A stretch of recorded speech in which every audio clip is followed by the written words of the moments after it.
आज हेउछि कार्तिक मासर शेष सोमवार।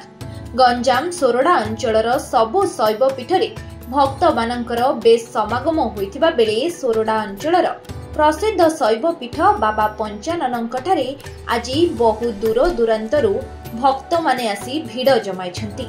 बहु दूर दूरांतरु भक्त माने एठाकु आसी बाबा पंचाननଙ୍କ दर्शन करी आशीर्वाद लाभ करिछंती। आज हेउछि कार्तिक मास शेष सोमवार।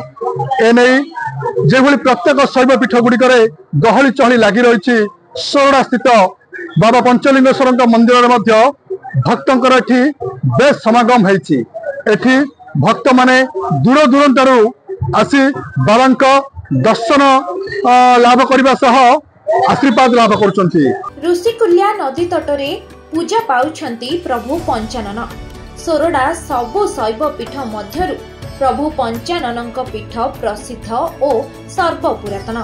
किंबदंती कहूछि त्रेतय जुगरे प्रभु रामचंद्र वनवास समय ऋषिकुल्या तटरे जीवा समय प्रभु पंचाननଙ୍କୁ स्थापन करथिले। एणु सोरडा समेत आखपाख अंचल प्रभु पंचाननଙ୍କର रहिछि अनेक महिमा।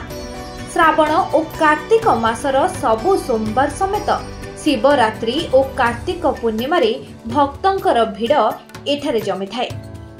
आमे महाप्रभु आसुदिन आमर सबुदिन महिमा आमे सबुदिन पाखु आसपारू प्रभुंर महिमा आमे आसलु पंचलिंग विश्वास थिबार आमे थानू मोर नाम हूँ भगवान बढ़ाई।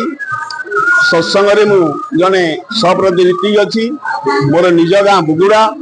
मु 30 वर्ष पर जगह आसे। मु एवं मोर सहधर्मणी दुहे आसु यही बाबा पंचानन स्थापन कर मर्यादा पुरुष श्री श्री रामचंद्र तांकरी दयारे आज आम पंचलिंगेश्वर को दर्शन करके पंचानन को समस्ते बहु आनंदित बहु उल्लासित एवं एठिर पूजक माने भारी निष्ठार सहित भोग निवेदन करती एवं ब्रह्म मुहूर्त आरती विभिन्न प्रकार करती। आज धर्म मास कार्तिकर शेष सोमवार होइथिबारु भिड़ को दृष्टि रे रखी मंदिर परिचालना कमिटी और पुलिस प्रशासन तरफरु व्यापक प्रस्तुति करा जायथिला। शांति रे भक्तंक दर्शन करिबा पई पदक्षेप निया जायथिला। आज बाबांकर भोर 3टा समय रे मंगला आरती हेबा परे ठाकुरंकर अन्य नीतिकांति होइथिला। परे भक्तंक पाई मंदिर खोला जायथिला। दिन तमाम हजार हजार भक्त आसी बाबांकर दर्शन लाभ करिछंती। अनेक भक्त प्रसाद सेवन करिबा सह किछि भक्त हविष खाद्य ग्रहण करिछंती। तेबे सबु मास भितरे कार्तिक मास सबुठारु धर्मर मास अटे। एही मासरे सबु लोक शाकाहारी भोजन करिबा सहित भोरु उठी ठाकुर दर्शन करती। सबु मंदिर रे भजन कीर्तन लगी रही थाए। भक्तंकर मनरे एही मासरे एक धार्मिक चिंताधारा आसी थाए। कारण सबु भक्त मंदिर जाई ठाकुर दर्शन करी आशीर्वाद लाभ करिथांती। सबु मास भितरे कार्तिक मास सबुठारु धर्मर मास। एही धर्म मासरे ठाकुर दर्शन सह मंदिर परिसर रे भोजन करबा एक नियारा अनुभूति। बहुत पुराना दिन कथा। आम तो छोटिया पिला कम बयस आमको शुणा पाचु इत्यादि रामचंद्र वनवास करने समय एपटे आसिक लिंग स्थापन कर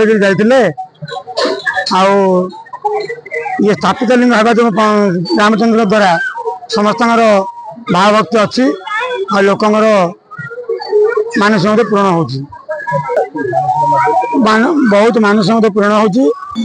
हाँ शुणी बहुत लोक बहुत भल समस्त जो मानसिक कर आसता मानसिक पूरण हो बहुत भल लगे। देखा भल लगे बहुत सुंदर सौंदर्य नदी पाखे अच्छी बहुत चारिगर सौंदर्य सुंदर अच्छी बहुत भल लगे। सब सुविधा व्यवस्था समस्त सब सुरक्षा व्यवस्था है समस्त भल दर्शन कर बापा महिमा जो समस्ते सुविधा दर्शन धाड़ी आसी धाड़ी जाऊ